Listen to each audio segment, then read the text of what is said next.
I'm pregnant with Sullivan's child, so divorce him and let me have him." Rebecca suddenly bowed her head, tears in her eyes. Rebecca faintly smiled, caressing her belly, where her love's fruit with Sullivan was growing. Knowing her history with men, I couldn't even sigh. It wasn't surprising at this point. She used to switch boyfriends one after another during our student days, and always she seemed to target men who were already taken. Rebecca's beautiful face was streaming with tears. It was like watching an actress perform. I wonder how long Rebecca can keep up this facade. "Sure, but you'll have to take care of Sullivan's debts," I said.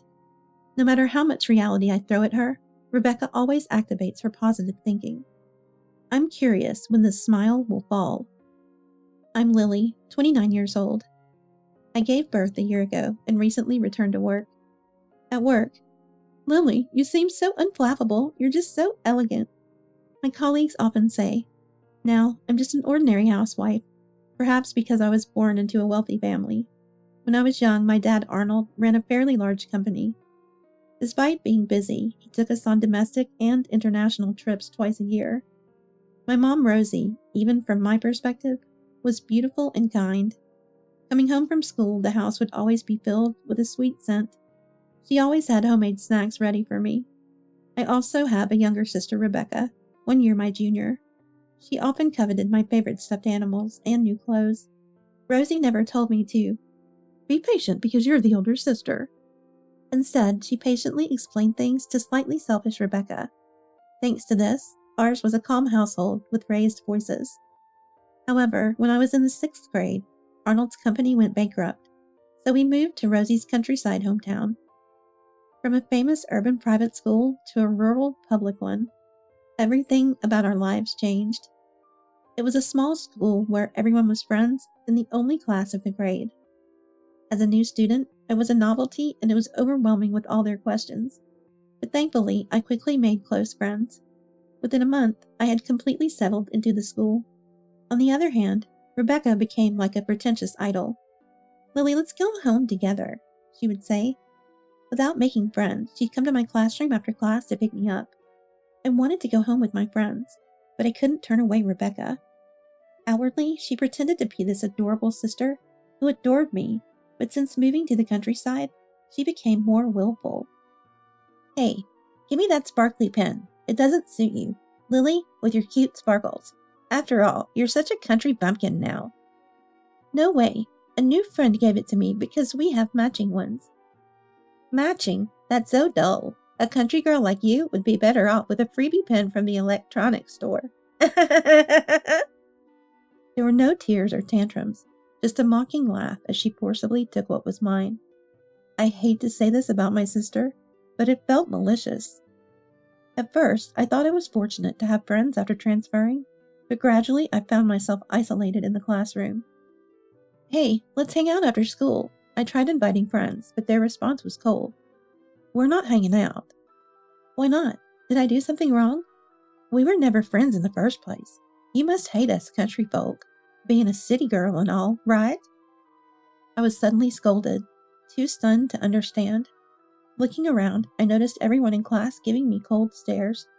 Then Rebecca showed up. "Lily, let's go home together." With no place for me in the classroom, I grabbed Rebecca's arm and hurried home. "Lily, let's go home together again tomorrow." A bit selfish, but I believed Rebecca, who was always by my side, was someone precious. Then, the reason for my isolation became clear. Apparently, a sparkly pen, identical to mine, was found in the school's trash can, defaced with the word country bumpkin written in permanent marker. I didn't do that. I desperately denied it, and the teacher believed me, helping mend my friendship. We made up, but things were never as close as before. Maybe in early elementary school, a simple apology would have sufficed, but it's a delicate age in the later years. My classmates accepted me again, but I felt an invisible wall had formed. Did Rebecca do this? She was the one who took the sparkly pen from me. Could she have thrown it away? I couldn't help but suspect her. "What are you talking about? I don't know anything. Maybe it was harassment from those friends you thought you had, Lily. Everyone probably hates you." No matter how much I pressed her, Rebecca just laughed and denied everything. More rumors spread about me bad-mouthing friends, and again, Rebecca was suspicious. Yet she acted innocent, clinging to me, saying, "I love you, Lily." It was frightening. Rosie, who I relied on, had started working and didn't know about this. I didn't want to worry her with unnecessary concerns, as she seemed busy. So on the surface, we were seen as a pair of charming, close sisters. Rebecca, who hadn't made specific friends for a while, began to attract boys in junior high. Her demure and mysterious nature drew them in. But there was a problem. She dated boys who already had girlfriends. "Oh, were you dating him? I'm sorry, but it's not like I seduced him. I just happened to be loved by him." Moreover, she made provocative comments to the girls who were dumped. As a result, all the girls were enemies. But she was liked by the boys. I sometimes wish I could pretend to be a stranger, but in our one class per grade country school, everyone knows we're supposed to be close sisters. "Lily, let's go home together." For some reason, instead of going home with her boyfriend or his friends, she always chose to walk with me. Rebecca clung to my arm, acting like a cute kitten. Just as I started making friends, I couldn't bear being thought of as part of Rebecca's boy-crazy group. In fact, there were quite a few girls who saw me as an enemy. I never had a boyfriend, but felt uncomfortable because of Rebecca's influence. And I was wrong to think that boys didn't like me. Behind my back, "Lily is so harsh to me." Rebecca played the tragic heroine. Her overdone victim act seemed transparent to other girls, but somehow fragile to the boys. Wanting to distance myself from Rebecca, I went to college out of state, and then found a job there. I wanted to see my parents, but only to return home for Christmas or family gatherings, to avoid Rebecca.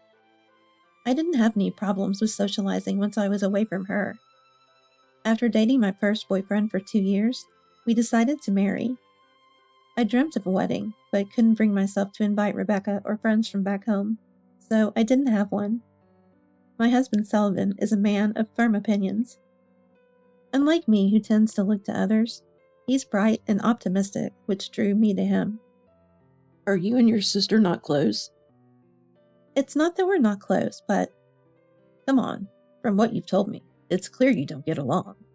"Well, it's not like I'm saying I hate her to her face." "You should just be honest, Lily. You worry too much. From what I hear, your sister sounds like she embodies all the worst traits of a woman. It's natural to dislike her." Sullivan's laughter eased my dislike for Rebecca a bit. He's always smiling. Like the time we were forgotten at a restaurant and waited over 30 minutes, he didn't get angry. "What? They forgot about us? It's okay. So as an apology, our meal is free, right?" He responded casually and cheerfully to the apologetic waiter. Although a bit brazen, Sullivan's brightness lightens the mood. "It'll be fine," is his catchphrase. I worried his parents might be upset about us not having a wedding. "It'll be fine." Just as Sullivan said, they weren't bothered. When I found out I was pregnant, my anxiety outweighed my joy. Then, "It'll be fine," Sullivan assured me. Once our son Sean was born, I couldn't help but adore him. Despite the stress and worries, I'm willing to do anything for my precious child. Sullivan sometimes talks about quitting his job on a whim to start his own business. Just after giving birth. I'm bewildered, but he laughs it off. "It'll be fine," and confidently pursues his beliefs. It was tough managing the housework and childcare alone since Sullivan was busy, but I felt that he could break through any barrier. I believed he'd be my hero if I ever really needed him. His optimism was a great comfort to me. This helped me reduce my aversion to Rebecca, and I started visiting home more often to let my parents interact with Sean. Rebecca and I are both nearing 30 now. Rebecca, once seen as a selfish and cunning sister, had become a beautiful adult, perfectly suited in high-end brand clothing and accessories. Still single and living at home whenever we visited. "Lily, Sullivan, welcome. Please make yourselves at home. Sean, let's play together." Rebecca would warmly greet us. It seemed I was the only one who still harbored ill feelings. "Look at that. Rebecca's actually a nice girl. I imagine someone much harsher from your stories, Lily. She's like an elegant beauty, incorporating brands without being pretentious. Yeah, she's become a kind woman. It's like her childhood self was a lie. I'm relieved. Lily, are you mean? Jealous of cute Rebecca? Putting her down won't raise your stock, you know. His words hurt me, but they made me realize I had painted a negative picture of Rebecca to Sullivan. Social Sullivan quickly grew close to Rebecca and our parents. Oh, Arnold, you used to run a company. I'm a business owner now, too. Really? That's impressive. It's in distribution. It's deep. Trusting my eye to source top-quality goods. It's exhilarating when they hit big. I'm not cut out for being an employee. Becoming an entrepreneur, that's the best feeling. Rebecca and my parents praised him, seemingly impressed. But Sullivan was so boastful that I discreetly cautioned him. He frowned, displeased. What's up with that? You're so worried. Opposing my independence? It's not right for a wife to meddle in her husband's business. Right, Arnold? Arnold just shrugged, non-committally. Lily, it's fine. I want to hear more about Sullivan's work. Rebecca interjected, and Sullivan eagerly continued. That's amazing. Way to go, Sullivan. Rebecca knows how to handle men. Sullivan, looking pleased, slightly annoyed me. Wanting to impress Rebecca and my parents, Sullivan was more talkative than usual. His confidence, once attractive, now seemed boastful and shallow. The magic of love slowly dissolving, I began to doubt the confident, cool Sullivan. Unable to bear it, I retreated to the next room with a crying Sean. Looking away from them was my mistake. Sullivan and Rebecca had apparently grown close. One Sunday, while Sean and I were relaxing, Rebecca suddenly appeared and bowed her head. Lily, I'm sorry. Please break up with Sullivan. I'm carrying the child of our love. What? As soon as she entered the living room, Rebecca, with tears in her eyes, made her appeal. Wait a minute. I don't understand. Sullivan my husband? Tearful Rebecca faintly smiled at my confusion and said, Yes, your husband, Lily. Sullivan. I'm pregnant with Sullivan's child, so please divorce him and let me have him. I felt a chill spread through my body. Rebecca hadn't changed at all. I knew all too well about her history with men, so I couldn't even sigh. I wasn't surprised anymore. She used to switch boyfriends one after another, and always she seemed to target men who were already taken. But to go after her own sister's husband, how shameless could she be? I felt my strength drain away and just looked down at Rebecca expressionlessly. Rebecca was crying with a beautiful face, like an actress performing. I wonder how long she can keep up this act. Lily, I'm sorry. I didn't mean to hurt you. It just so happens that the man who loved me is your husband. Oh, I know it sounds like an excuse. I'm wrong, and all I can do is apologize sincerely. I'm sorry for taking away someone important to you. Her insincere words were followed by more tears. But did Sullivan really betray me and have an affair with Rebecca? As if reading my thoughts, Rebecca slightly raised her face. Lily, I think I'm wrong too, but you're not innocent. Sullivan said you don't understand his work. He's trying hard as a businessman, and you're not fulfilling your duties as a wife. Instead, working a side job for pocket money? It's too much that you're not supporting busy Sullivan. Sullivan said that? Rebecca lifted her chin slightly and replied, Yes, he confided in me. He also says this. Lily has completely become a mom since having Sean, abandoning her womanhood. But I've been working hard at my job, and with child rearing. But before I could finish, Rebecca interrupted. Lily, just stop. It's unseemly. You said you're working hard at parenting, but Sean is already over a year old and playing alone right now. Even though you leave him at daycare, what are you working so hard for? This is what Sullivan said. Rebecca took a breath and looked me straight in the eye. Lily, you've taken Sullivan's kindness for granted. It's no wonder he's changed his heart to another woman. I fully understood Rebecca and Sullivan's feelings. I was foolish to believe Sullivan would come to my rescue when needed. Did Sullivan who left all the household and childcare duties to me, ever helped me even once. Now I'm used to raising Sean alone. I wouldn't be troubled without Sullivan.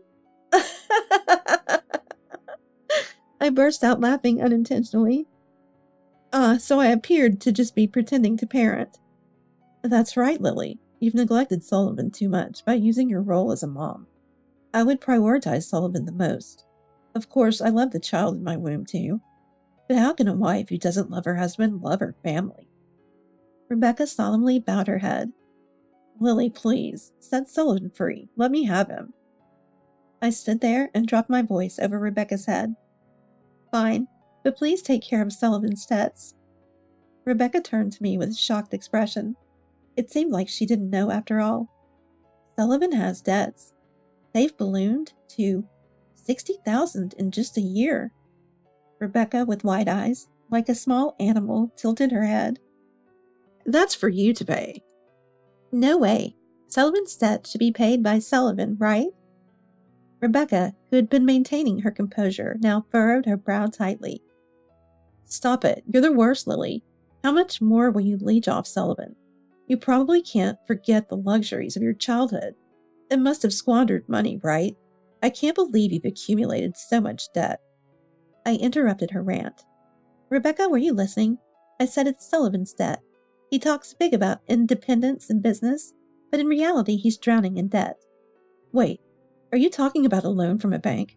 I understand that running a company requires a substantial amount of money. What's $60,000 anyway? It's a debt from consumer finance. What? Why? Rebecca's mouth twisted. But Sullivan said he just landed a big deal. His work is going perfectly. Oh, right. He did well recently, remember? That very famous card game? Rebecca's eyes lit up again. Wow, Sullivan works in gaming. I prefer something more intellectual, but nowadays, not only children, but also adults enjoy games. It has potential, right? It seems Sullivan has only shown his good side. Rebecca probably didn't ask for details, not really interested in what's inside Sullivan. Amazing Sullivan. She laughs, possibly without even listening. Rebecca was confused by the debt talk earlier, but her quick recovery surprised me. Their baseless confidence is where Sullivan and Rebecca are. I'm curious to see when Rebecca's smile will fade. I'll show Rebecca the new wife Sullivan's workroom. I led her to a room at the back of the house. Turning on the light in the dark curtain-drawn room, it was overflowing with items to the point where neither walls nor floors were visible. What's all this? Books, toys, clothes, games. There was no consistency, just a mess of items. All apparently Sullivan's precious merchandise. This is Sullivan's work. Work? It looks like a storage room. Yes, a warehouse filled with unsold items. Rebecca looked utterly confused. This is unsold merchandise. Sullivan's job is retail arbitrage. Retail arbitrage? Even after explaining, Rebecca was speechless. It seemed like a foreign concept to Rebecca, who has lived in a brighter world. Ever heard about it in the news? It's reselling. Rebecca's face contorted rapidly. Reselling as in hoarding tickets for popular concerts and selling them at unbelievable prices to desperate fans, those resellers? It was the first time I saw Rebecca get emotional.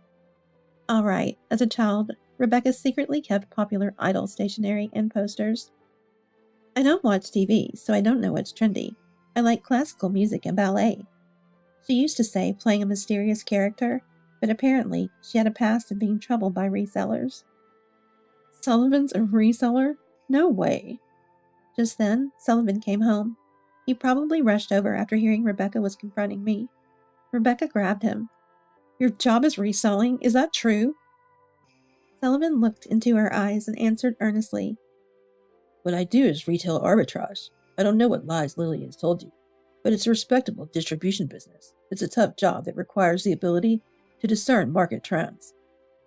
So it's different from reselling. Well, yeah.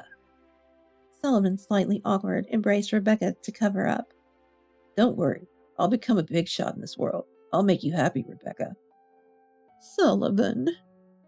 The love drama with actress Rebecca had its male lead. Rebecca gazed passionately at Sullivan. As the two were lost in their world, I decided to bring them back to reality. Before Sullivan, the warehouse will become big. The smiling couple froze. Sullivan's been doing retail arbitrage for a year now. This room is filled with unsold inventory. Can you sell all of this? Of course I can. Maybe to a recycling shop, but there you'll be lucky to get half of the original price.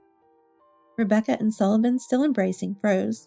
Sullivan's smile turned strained, while Rebecca glared at him tightly. You talk big about being a business owner, while your retail arbitrage isn't even successful. It was embarrassing just listening to you. You're not employed, right? So, you call yourself a business owner? That's laughable. I couldn't hold back and laughed out loud.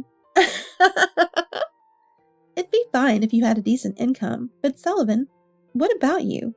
You just buy things that might sell, ending up with more leftovers. Just buying things that won't sell or be used? That's just wasteful. Rebecca stepped back, releasing her embrace. Rebecca, it's different. I've had constraints because of Lily's disapproval, which hindered my work. With you, it'll work out. Definitely, definitely. Sullivan pleaded with conviction. There's a baby in your belly, right? I'll work harder than ever. Let's get married. Rebecca, moved by Sullivan's passion, nodded, hand on her belly. They embraced again. Sullivan smiled. What a farce. Two overly optimistic people together. This will be interesting to watch. Let's get divorced. All right, I understand. Good. Wish you happiness. Sullivan and I divorced immediately, and he remarried Rebecca. Sean and I moved back to my parents' house, while Rebecca moved into Sullivan's apartment. By that time, Rebecca's pregnancy was becoming noticeable. Our family is growing with another grandchild. Mom will be so happy, she exclaimed excitedly. However, my parents ignored all communications from Rebecca and never met her. Mom and Dad are surprisingly stubborn, Rebecca remarked. She seemed to think that they would change their attitudes once the baby was born, and didn't seem too concerned. Meanwhile, Sullivan's marriage wasn't what he had expected. Doesn't Rebecca have any money? Just 3 days after getting married, he actually came to confirm with me. Apparently, he had perceived Rebecca as a wealthy lady. Rebecca's behavior hadn't changed since our family was affluent during our childhood. She couldn't accept the reality of our family's financial downfall. That's why she distanced herself from school friends and always acted pretentiously. Even though our family was just an ordinary, rather poor household. But Rebecca always wears branded stuff, Sullivan protested. Yes, but most of those are probably fake. Rebecca works as a temp worker. She doesn't have that kind of money. Fake? I can't believe it. I thought I was marrying a rich, kind, beautiful woman instead of Rebecca. You didn't appreciate my efforts? I've been deceived. Sullivan, who had been posing as a successful businessman, despite not making any profit, was just as deceitful. Rebecca probably wanted to marry for money as well.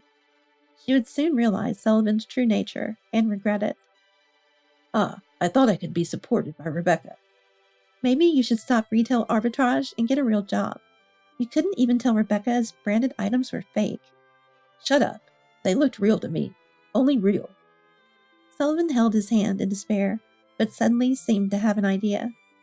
I had a feeling I knew what he was thinking. He nodded to himself with a scheming look. Maybe I'll try branded goods next time, he mused. I almost warned him, but swallowed my words. It's not my concern anymore. Half a year later, Sullivan and Rebecca rushed to our family home. Arnold tried to turn them away, but they were crying and making a scene. To avoid causing a neighborhood disturbance, we reluctantly let them in. We need money. They were difficult to understand through their tears, but it seemed they were in financial trouble. They had been selling fake branded items as genuine, and now buyers were demanding refunds. They had spent lavishly, thinking the fakes would sell well. Now they were being pressed for refunds and had no money left. We don't have any money to lend you, Arnold said calmly. Dad, how can you not help your own daughter in trouble? They're threatening to sue us if we don't refund them immediately.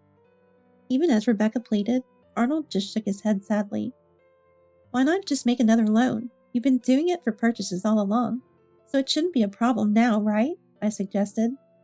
Sullivan scratched his head. I can't borrow anymore. Incredibly, he hadn't used any of his earnings to pay off his debts. He had even taken loans to buy fake branded goods, but only paid the interest. The debt that was $60,000 at the time of our divorce had ballooned to who knows how much. Wow, glad I divorced, I exclaimed unintentionally. Rebecca then turned on me. What do you mean by that? Why did you push such a debt-ridden man onto me? I'm getting divorced too. I don't need this kind of man. What, Rebecca? You were enthusiastic about selling fake brands. It's your specialty. You did most of the purchasing and selling. Sullivan retorted. Shut up. Sullivan has no sense for retail arbitrage. I was the one making a profit. You should be grateful. Rebecca snapped back. What a perfect match they were. Seeing Rosie silently suffering, Rebecca targeted her next. Mom, the baby is born. It's cute, right? You want to meet your grandchild, don't you? Lend us money if you want to see it. No way. Rosie refused. You're discriminating against your grandchild. How cruel, Rebecca exclaimed. Rosie, unable to hold back any longer, raised her voice. Enough! He's the man you stole from Lily, right? If you want to fix the debt, work for it. How dare you show your face here? I no longer consider you my daughter. Go to hell with your beloved Sullivan. Mom! Rebecca finally broke down and cried, her beautiful face distorted and wrinkled in anguish, like a cracking white mask. Arnold mercilessly threw out the genuinely sobbing Rebecca and Sullivan. After that, we didn't have anything to do with them, but I learned about their situation unexpectedly. The police contacted us. Sullivan had been desperately reselling to make money, but compared to fake branded goods, the earnings were meager, and once he had tasted the profit, it wasn't satisfying. It's wrong to lie. Just sell them as fakes. Great idea. I'll buy them because they're fake and cheap. We'll make a profit, even if the selling price is low. So they were back to dealing in fake brands. They refunded noisy complainers from the previous trouble, but managed to get by with the rest. Despite fears of being sued, they thought they were safe since nothing had happened. But wrongdoing eventually catches up. They were finally held accountable for their crimes. Our foolish daughter has caused you trouble. Arnold apologized to the police repeatedly. He never asked to lighten their sentence. Instead, she has no remorse. Please ensure she receives the appropriate punishment, he insisted. Rebecca and Sullivan were arrested after claiming they didn't know the goods were fake, a defense that obviously didn't hold up with the police. Unrepentant and without compensating the victims, they received actual prison sentences. Both ended up in jail together.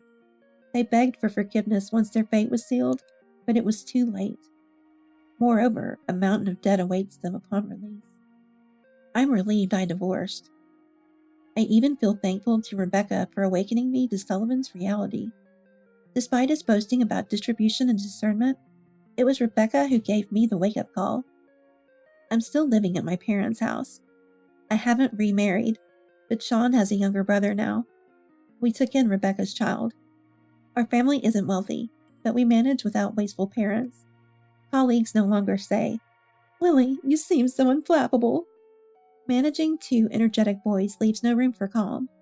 Sean is 5 and Rebecca's child is 3. Every day is incredibly noisy, almost maddening. Stop fighting all the time, I scold. They pause their squabbles, glance at each other, and run off, always in sync during these moments. They know Grandma Rosie's arms offer a safe haven.